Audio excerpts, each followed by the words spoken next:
아모스 2장에서 아모스는 북이스라엘의 죄를 언급했습니다. 그리고 오늘 이제 3장으로 넘어왔는데요. 3장에서부터 6장까지의 내용은 아모스의 세 편의 설교입니다. 3장 1절에 보시면 이 말씀을 들으라는 명령으로 시작합니다. 4장 1절에도 보면은 이 말을 들으라 되어 있고요. 5장 1절에도 보면은 에가로지언 이 말을 들으라 라고 말씀하고 있습니다. 아모스는 지금 이스라엘 지은 죄를 구체적인 그들의 실상을 언급하며 회개를 촉구하고 있다는 것입니다. 들으라고 말하는 이유가 어디에 있을까요? 여러분, 들으라 라고 했을 때는 어떤 의도를 가지고 있을까요? 그것은 듣는 이들의 귀를 이렇게 자기의 설교에, 자기의 예언에 집중하도록 하기 위함입니다. 하나님의 말씀에 대하여 주의를 집중해서 들으라라는 말씀이죠. 왜냐하면 앞으로 주어질 하나님의 말씀이 심판과 관련되어져 있기 때문입니다. 사실 말하면 이스라엘 백성들이 듣기 싫은 이야기를 하기 때문입니다. 2장에서 이스라엘 백성들을 향하여 죄를 지적했는데 그 죄에 대한 지적을 들었던 이스라엘 백성들이 더 이상 듣고 싶지 않았을 것입니다. 듣기에 거북했을 것입니다. 그래서 그들이 시선을 돌리고 듣지 않으려고 했기 때문에 지금 아모스가 설교를 시작하면서 그 첫 단어가 들으라로 시작하고 있다라는 것입니다. 성도 여러분, 우리가 성경을 읽고 설교를 듣는 이유가 무엇입니까? 단순히 성경의 내용을 알기 위함입니까? 아니죠. 나를 향한, 우리를 향한 하나님의 말씀을 듣기 위함입니다. 그렇다고 한다면 우리는 제대로 들을 수 있어야 합니다. 편식해서는 되지 않습니다. 성경에 기록된 모든 말씀이 다 하나님의 계시입니다. 이 말씀 중에는 우리를 위로하고 우리를 격려하고 우리를 북돋아주는 말씀도 있지만은 우리의 죄를 지적하는 말씀도 있다는 사실을 우리는 기억해야 할 것입니다. 또한 말씀을 우리 마음대로 취사 선택하는 일은 없어야 할 것입니다. 어떤 말씀이 주어지든지 간에 주님께서 말씀하실 때 우리는 귀를 기울여 들을 수 있고 하나님의 뜻을 분별할 수 있는 우리 서보다 성숙한 성도들 되기를 바랍니다. 들으라는 말로 이스라엘 백성들의 귀와 눈을 집중시켰던 아모스는 이제 구체적으로 그들의 죄를 언급하면서 무엇보다도 그들이 지은 죄에 대하여 보응하시는 하나님을 소개하고 있습니다. 2절 말씀을 한번 보십시오. 2절은 이렇게 시작합니다. 내가 땅의 모든 족속 가운데 너희만을 알았나니 그러므로 내가 하나님이 너희 모든 죄악을 너희에게 보응하리라 하셨으니 라고 했습니다. 내가 너희 모든 죄악을 너희에게 보응하겠다. 보응이란 단어, 이 단어가 원래 가지고 있는 의미는 하나, 둘, 셋, 세는 것을 이야기합니다. 계수하다는 의미가 있습니다. 하지만 이 단어에 시찰한다라는 뜻도 있습니다. 살펴본다라는 것이죠. 하나님께서 머리부터 발끝까지 하나하나 살펴보고 그에 합당한 처벌을, 그래서 다른 번역 성경들을 보면은 심판이라는 단어를 채택하고 있습니다. 하나님께서 하나 둘 언급하면서 살펴보면서 이스라엘을 심판하시는 하나님으로 소개하고 있는 것입니다. 하나님은 우리의 모든 것을 다 알고 계십니다. 우리는 결코 하나님을 속일 수가 없습니다. 우리는 주변에 많은 CCTV를 알고 있죠. 하루 종일 아마 CCTV 한 몇십 번씩 아마 찍혔을 것입니다. 자기도 모르게 CCTV에 찍힙니다. 여러분이 교회에 올라오면은 여기까지 올라오면 최소한 4개 내지 5개 CCTV를 통과해야 합니다. 그것은 고스란히 교회 컴퓨터에 녹화되어 있습니다. 오래전 전라도 광주에서 있었던 일입니다. 살인사건이 났는데 목격자가 없었습니다. 그렇다고 해서 동네에 설치된 CCTV도 없었습니다. 그런데 범인이 잡혔습니다. 목격자도 없는데 나중에 경찰이 어떻게 찾았느냐 알고 보니까 버스에 달린 CCTV를 보고 범인을 찾았다고 합니다. 버스가 지나가는데 그 버스 CCTV에 한 차가 찍혔습니다. 그런데 그 다음 지나가는 버스에 그 차량이 찍히지 않았습니다.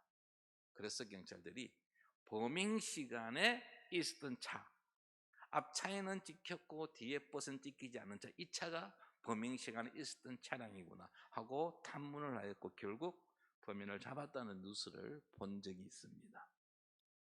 여러분, 요즘은 진짜 어려놓고 숨길 수가 없어요. 숨을래도 숨을 수가 없습니다. 근데 우리의 하나님, 우리의 머리부터 발끝까지 다 알고 계시는 하나님, 우리 어떠한 행동도 하나님의 눈을 피할 수 없다는 사실을 기억하시기 바랍니다. 그 하나님께서 이제 심판하시겠다라는 겁니다. 아모스는 이스라엘 백성이 하나님의 심판을 피할 수 없는 근거로 이스라엘이 하나님께 택한 민족이라는 사실을 언급하고 있습니다. 1절에 보시면 이스라엘 자손들아 여호와께서 너희에 대하여 이르시되 이 말씀을 들어라. 애굽 땅에서 인도하여 올리신 모든 족속에 대하여 이르시기를 2절입니다. 내가 땅의 모든 족속 가운데 너희만을 뭐 했다고요? 알았으니 알았나니 라고 했습니다. 이스라엘 백성들, 어떤 이스라엘 백성이냐? 출애굽한 이스라엘 백성들. 출애굽은 이스라엘 역사에 있어서 하나님께서 개입하신 아주 큰 사건입니다. 이스라엘 백성들 잊지 못하는 사건입니다. 하나님께서 이스라엘 백성을 출애굽시켰다는 것이죠. 이것은 이스라엘이 하나님의 도우심과 하나님의 보호 아래 있다는 사실을 우리에게 설명하고 있는 내용입니다. 그런데 그 하나님께서 많은 족속 가운데 누구만을? 너희만을 알았다라고 말씀하고 있습니다. 하나님께서 오직 이스라엘만 알고 계셨다라는 겁니다. 여러분, 여기서 안다라는 단어는요, 하나님께서 이스라엘의 보호자, 수호자가 되신다는 관계를 나타내는 단어입니다. 원래 이 단어는요, 고대 근동 지역에서 국제 조약을 맺을 때 사용한 단어였습니다. 나라들 보면은 힘이 비슷한 나라도 있지만 한 나라 힘이 강하고 어떤 나라 힘이 약한 나라가 있습니다. 그럼 힘이 약한 나라는 힘이 강한 나라에 도움을 요청합니다. 내가 당신들 속국이 될 테니 우리를 지켜주고 우리를 보호해주라 그러지요. 그러면 이제 힘이 센 나라와 힘이 약한 나라가 조약을 맺습니다. 그럴 때 힘이 센 나라의 왕이 힘이 약한 나라의 왕에게 이야기합니다. 내가 너희를 안다, 너희를 인정한다 라는 것입니다. 따라서 하나님께서 이스라엘 아신다라는 것은 많은 민족들 가운데 오직 이스라엘만이 특별하게 하나님께 선택받았다라는 것을 의미합니다. 그래서 이 메시지 성경 번역본을 보면 이렇게 번역되어 있습니다. 지상의 모든 족속 중에서 내가 특별히 너희를 골라내었다. 지금 내가 너희 모든 죄에 대해 신문하는 것은 너희가 받은 이 특별한 부름 때문이다. 하나님이 이스라엘을 심판하신 그 근거가 내가 너희들을 택하였기 때문에, 너희와 나의 관계가 그냥 다른 나라의 관계가 아니라 특별한 관계이기 때문에, 이스라엘이 하나님 앞에서 특별한 존재이기 때문에 하나님께서 그들의 죄를 결코 모른 척 할 수 없다라는 것입니다. 출애굽기 19장 5절과 6절에 보면 세계가 다 내게 속하였나니 너희가 내 말을 잘 듣고 내 언약을 지키면 너희는 모든 민족 중에서 내 소유가 되겠고 너희가 내게 대하여 제사장 나라가 되며 거룩한 백성이 되리라. 너는 이 말을 이스라엘 자손에게 전할지니라 했습니다. 이스라엘 백성들을 애굽에서 구원하신 하나님께서 시내산에서 언약을 맺기 전에 이스라엘 백성들에게 주신 말씀입니다. 그때 하나님 말씀하시기를 너희는 제사장 나라, 내 소유, 제사장 나라, 거룩한 백성이 될 것이라고 선포하고 있는 것입니다. 신명기 7장 6절에도 보면 너는 여호와 내 하나님의 성민이라. 내 하나님 여호와께서 지상 만민 중에서 너를 자기 기업의 백성으로 택하셨나니 했습니다. 여기 하나님의 성민이라, 하나님의 거룩한 백성이라고 말씀하고 있습니다. 세상의 모든 족속들 중에, 민족들 중에서 택한 여호와의 백성이라고 이스라엘을 말씀하고 있는 것입니다. 이 외에도 구약 성경에 보면은 하나님과 이스라엘의 관계에 대하여 다양하게 묘사하고 있습니다. 부부 관계로, 아버지와 아들 관계로, 목자와 양의 관계로, 포도원 주인과 과실 또는 토기장이와 진흙, 이러한 관계로 표현하고 있습니다. 이런 것은 무엇을 의미합니까? 하나님과 이스라엘 관계가 그냥 보통의 관계가 아니다라는 것입니다. 주변의 다른 이방 국가들과는 다르다라는 것을 의미합니다. 하나님께서 많은 민족이 있지만 이스라엘이 강대하기 때문에 결코 아닙니다. 그럼에도 불구하고 하나님 이스라엘을 택하여 하나님의 백성으로 삼아 주셨던 것입니다. 하나님께서는 이스라엘만 아셨고 이스라엘만 사랑하셨고 이스라엘과만 언약을 맺으셨습니다. 놀라운 특권이죠. 얼마나 크고 놀라운 특권입니까? 그런데 이 하나님과의 특별한 관계가 이스라엘 백성들에게 있어서 하나의 특권이기도 하지만은 또한 이 특권이 심판을 면제해주는 권한을 뜻하는 것은 아니다라는 것입니다. 오히려 하나님께서는 이러한 특권을 가진 이스라엘 백성들에게 더 큰 책임을 묻고 더 큰 심판을 내리는 근거가 된다라는 것입니다. 그러면 이스라엘 백성들은 하나님 앞에서 다른 이방 민족들과는 구별된 삶을 살아야 했습니다. 율법에 따라서 거룩한 백성이 합당한 삶을 살아야 했습니다. 그래서 하나님께서는 그들을 향하여서 법을 주셨죠. 십계명을 주셨고 또한 신명기 말씀에 보면 그들이 어떻게 이 땅에서 살아야 할지를 구체적으로 하나하나 하나님께서 말씀하셨습니다. 신명기의 말씀을 율법으로 주셨다라는 것은 이스라엘 백성들이 한쪽 귀로 듣고 한쪽 귀로 흘려보내는 것이 아니라 그 말씀을, 그 하나님의 말씀을 붙잡고 살아가야 한다라는 것을 의미합니다. 하지만 이스라엘 백성들은 그러한 하나님의 뜻을 저버렸습니다. 하나님께서는 고아와 과부와 그리고 나그네 등 가난한 사람들을 돌아보고 그들을 지켜주라고 하였지만은 이 이스라엘 백성들은 돌보기는커녕 억압하고 착취하고 자신들의 욕심을 채우기에 급급한 모습을 보여주었습니다. 자기들의 욕망을 채우기 위하여 하나님의 모든 은혜를 잊어버렸습니다. 그러면서 그들은 하나님의 심판이 임하였다는 사실을 깨닫지 못한 것입니다. 그래서 지금 하나님께서 아모스 선지자를 보내어서 그들의 죄를 지적하며 그들에게 임할 심판을 선포하고 있는 것입니다. 선택에는 특혜가 따르지만 또한 책임이 요구되어집니다. 저와 여러분은 놀랍게도 하나님의 택함을 받은 자들입니다. 우리가 하나님의 택함을 받을 자격 아무것도 없습니다. 하나님 앞에 내놓을 것 아무것도 없는 저희들을 하나님이 택하여 부르셨습니다. 우리를 의롭다 칭하셨습니다. 우리를 입양시켜서 자녀 삼아 주셨습니다. 그렇다고 한다면 우리는 어떻게 살아야 할까요? 믿지 아니하는 자들과 구별된 삶을 살아야 합니다. 예수 그리스도의 피로 산 자들이기 때문에 우리는 믿지 아니하는 자들과의 가치관이 달라야 합니다. 세상이 우리에게 높은 도덕 수준을 요구하고 있는데 그 정도로 만족해서는 되지 않습니다. 세상에서는 문제가 되지 않는다, 그 정도는 충분히 눈 감아줄 수 있고 그 정도는 괜찮다라고 할지라도 우리는 하나님을 믿는 자녀, 하나님의 백성이기 때문에, 하나님께 택함 받은 자들이기 때문에 좀 더 높은 도덕적 수준을 가지고 살아야 한다는 것입니다. 세상에서 문제를 삼지 않는다고 해서 그냥 넘어갈 수가 없다는 것이죠.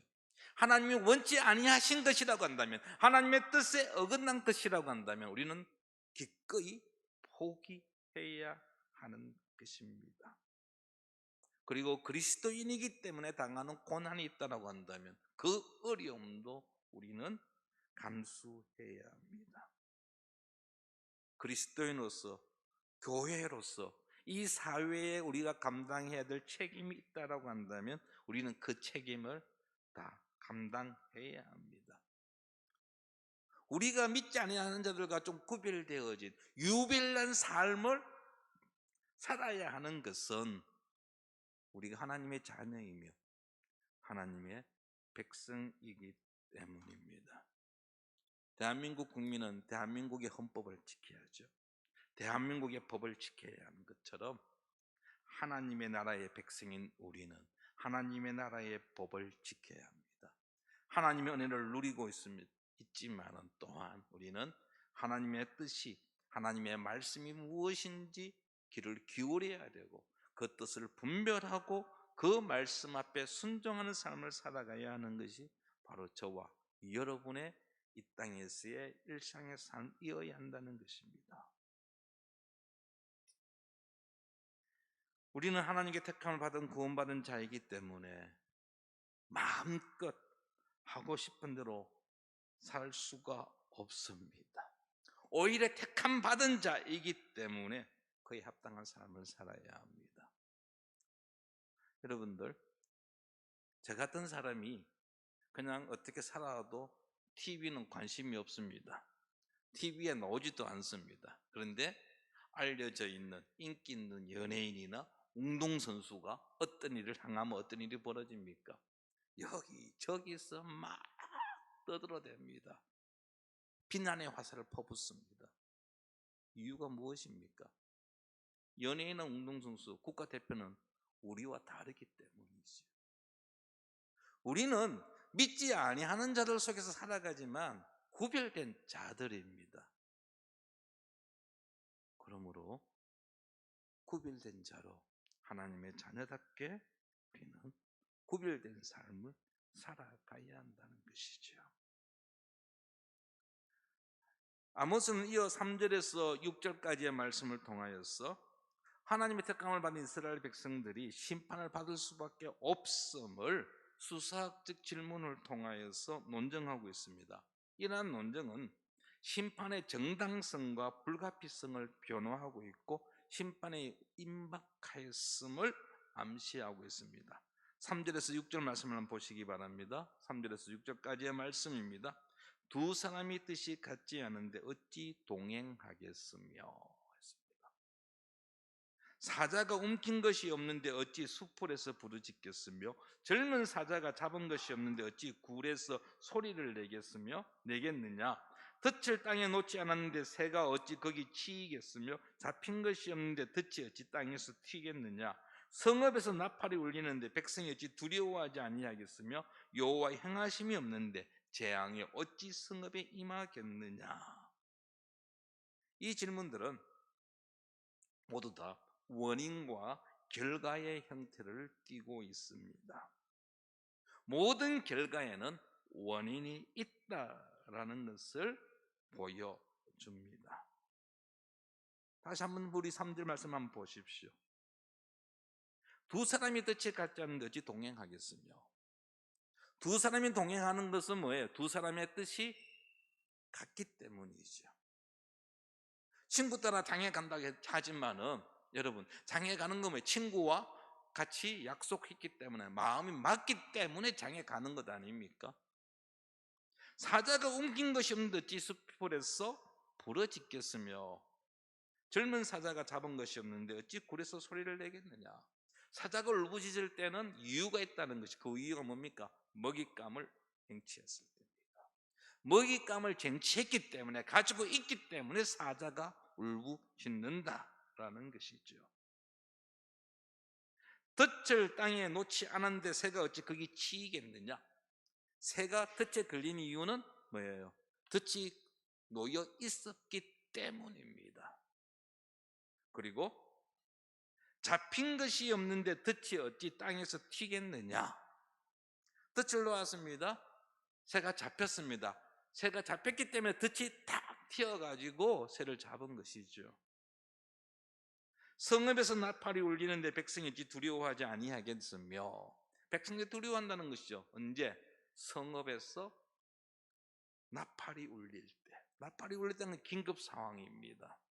적이 공격했다든지 아니면 성읍 안에 어떤 큰 변란이 일어났을 때에 나팔을 울립니다. 그 나팔 소리 들을 때에 백성들은 두려워하게 되는 것입니다. 여호와의 행하심이 없는데 재앙이 어찌 성읍에 임하겠느냐. 무엇인가? 재앙이 임했다는 것은 하나님께서 행하셨다라는 것이죠.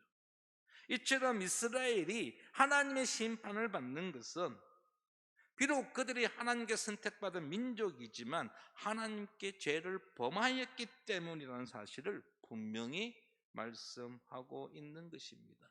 이유 없는 심판은 없다라는 이야기입니다. 이스라엘 백성들이 하나님, 우리를 택하시놓고 우리에게 이런 심판을 하십니까? 라고 항의할 수 없다는 것이죠. 너희들이 벌받는 것은, 너희에게 심판이 임하는 것은 너희에게 죄가 있기 때문에 하나님께서 심판하시는 것이라는 것을 아모스는 분명히 밝히고 있는 것입니다. 오늘날 우리 기독교가 세상으로부터 많은 비난을 받고 있습니다. 우리는 그 비난을 들으면서 어떤 경우는 화가 납니다. 비난하는 자들이 제대로 알지 못하고 오해하기 때문에 우리는 항변하기도 합니다. 그런데 여러분, 과연 그들의 비난, 모든 비난이 다 황당한 비난일까요? 교회를 알지 못하기 때문에 생긴 현상일까요? 그렇지 않다는 것입니다. 우리에게도 비난받을 소지가 있기 때문에 그들이 우리를 향하여 비난한다는 것이죠. 세상이 교회와 성도들을 비웃는 것은 우리들이 이 땅에서 하나님의 자녀답게, 하나님의 백성답게 제대로 살지 못하였기 때문입니다. 비난하는 그들을 향해서 오해야, 너희들이 잘못 알고 있어 라고 말하기에 앞서서 우리는 우리 자신들을 돌아볼 수 있어야 합니다. 참 맞는 부분에서 우리는 불신자들보다 더 못한 모습들을 보여주고 있습니다. 기독교인들 하면은 나타나는 현상, 이미지적인 그런 거 있잖아요. 깍쟁이 그럽니다. 기독교인들 깍쟁이야. 왜 그런 이미지가 붙었을까요? 깍쟁이가 결코 좋은 긍정적인 이미지가 아니잖아요. 부정적인 이미지입니다. 그런데 이런 부정적인 이미지들이 하나씩 둘씩 지금 쌓여가고 있다라는 것입니다. 믿지 아니하는 자들이 우리를 향하여서 조롱해도 달리 할 말이 없습니다. 신뢰를 완전히 잃어버렸습니다. 참으로 얼마나 부끄러운 일입니까? 우리를 향한 하나님의 심판이 임하기 전에 우리는 정신 차려야 합니다.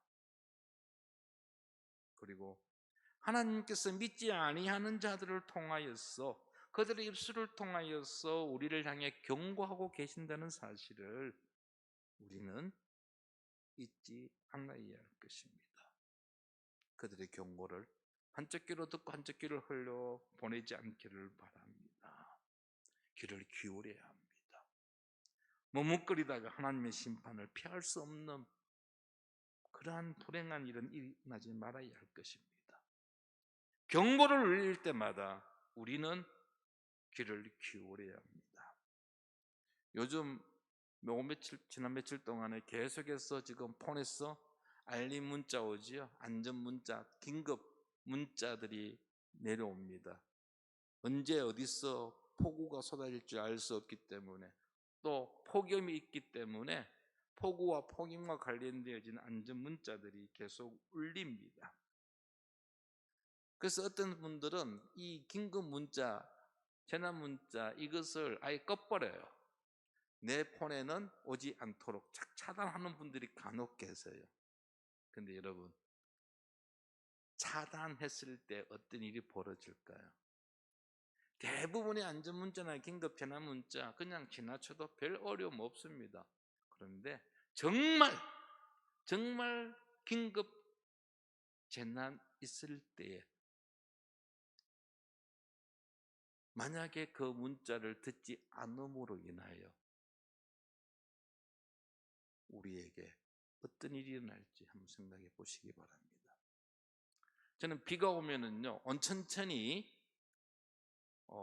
통행을 금지한다는 문자가 오면은 좀 주의해서 봅니다.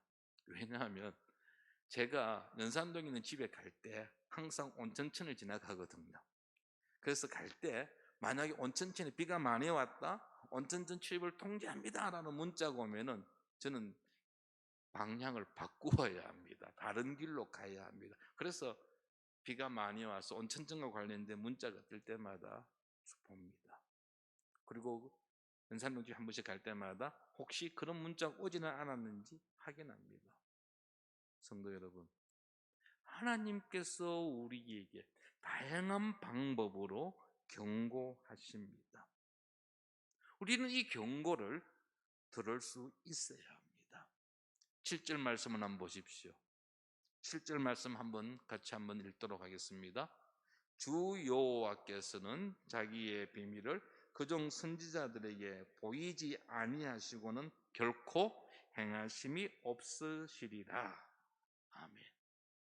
하나님께서는 택함을 받은 자들에게 심판하기에 앞서 무엇 하신다고요? 경고의 말씀을 주신다라는 것입니다. 먼저 그의 종인 선지자들을 보내어서 그 선지자를 통하여서 하나님의 뜻을 보여주신다는 것입니다. 그리고 난 다음에 실행하신다는 것입니다. 하나님은 무턱대고 심판하지 아니하십니다.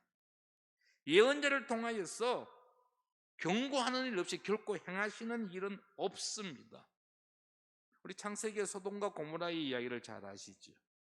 하나님은 그냥 하루아침에 소돔과 고모라에 벌하신 거 아닙니다. 미리 천사를 보내어서 롯에게 경고를 주고 떠나도록 했다는 사실을 우리는 익히 알고 있습니다. 하나님께서는 돌아올 수 있는 시간적 여유를 우리에게 주신다는 사실입니다. 하나님께서 선지자를 통하여서 먼저 알리시는 것은 우리 자신이 죄를 깨닫고 돌아오기를 원하고 계시기 때문입니다. 그렇다고 한다면 우리는 어떻게 반응해야 할까요? 하나님 이러한 경고에 대해서 우리는 어떤 태도를 취해야 할까요? 바로 8절입니다. 우리 8절도 같이 한번 읽어보겠습니다. 사자가 부르짖은즉 주 여호와께서 말씀하신즉 누가 예언하지 아니하겠느냐. 아멘. 하나님의 경고에 대한 반응입니다. 첫 번째가 두려워해야 한다는 것입니다.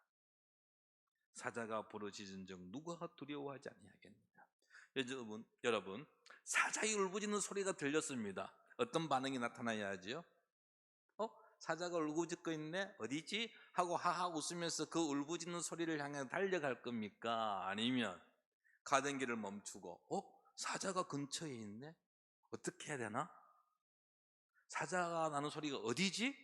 방향을 찾게 되고 왜 울부짖을까? 멀리 있을까? 가까이 있을까? 이리저리 생각해보고 어떻게 합니까? 사자의 울부짖는 소리를 있는 그 방향으로 가지 말아야죠. 두려움을 가져야 합니다. 사자의 울부짖는 소리가 들리면 두려워해야 합니다. 하나님께서 우리를 향하여 말씀하실 때 우리는 두려운 마음으로 그 말씀의 귀를 기울여야 한다는 것이죠. 두려움이 있을 때 우리는 주의 말씀의 귀를 기울이고 순종할 수 있습니다. 그 다음 반응은 어떤 반응이죠? 주 여호와께서 말씀하신 즉 누가 예언하지 아니하겠느냐. 하나님께서 말씀하신 것입니다. 그렇다고 한다면 우리 이 말씀을 전해야 합니다. 나 혼자 듣는 것으로 끝나는 것이 아니라 이 하나님의 말씀을 우리의 이웃들에게 알려주어야 합니다. 불났습니다. 어떻게 하죠? 나도 뛰쳐나가서 불을 피해야겠지만 또 옆집에 있는 사람들을 두드려야 합니다. 불났다, 불났다, 불났다. 그래서 옆에 있는 사람들도 같이 피할 수 있도록 해야 한다라는 것입니다. 하나님께서 우리에게 말씀을 주십니까? 특별히 심판과 관련된 말씀입니까? 그렇다고 한다면 우리는 그 말씀을 우리의 이웃들에게, 믿지 아니하는 자들에게 전달할 수 있어야 합니다. 그들이 하나님의 심판을 피할 수 있도록 수고해야 하는 것입니다. 우리는 이를 위해서 열심히 전도하는 것 아닙니까? 나 혼자 잘 믿고 나 혼자 하나님의 나라에 가고 천국 가면은 되잖아요. 근데 그렇게 하지 아니하고 전도하는 이유가 어디에 있습니까? 믿지 아니하는 자에게 하나님의 심판이 있기에, 우리는 그들이 하나님의 심판을 받지 않도록 하기 위하여 오늘도 일어나서 나가 복음을 전하는 것입니다. 이스라엘에게 보응하시겠다는 하나님께서 오늘날 우리에게 보응하시겠다고 말씀하십니다. 누구도 그 무엇도 하나님을 속일 수는 없습니다. 우리의 모든 것이 하나님 앞에 드러납니다. 우리를 사랑하시기 때문에 하나님은 결코 모른 척하지 아니하십니다. 만약 하나님과 상관없는 자라고 한다면 하나님이 우리의 삶에 간섭할 이유가 없습니다. 그냥 내버려 두십니다. 하지만 우리가 하나님께 택한 자에게, 하나님께 속한 자에게 하나님은 그냥 지나치지 아니하십니다. 그러므로 우리의 삶이 하나님을 실망하게 드리지 말아야 할 것입니다. 두려움으로 주의 말씀을 받으며, 그리고 그 말씀을 우리의 이웃들에게 전하는 우리 성도들, 우리 교회가 되기를 축원합니다.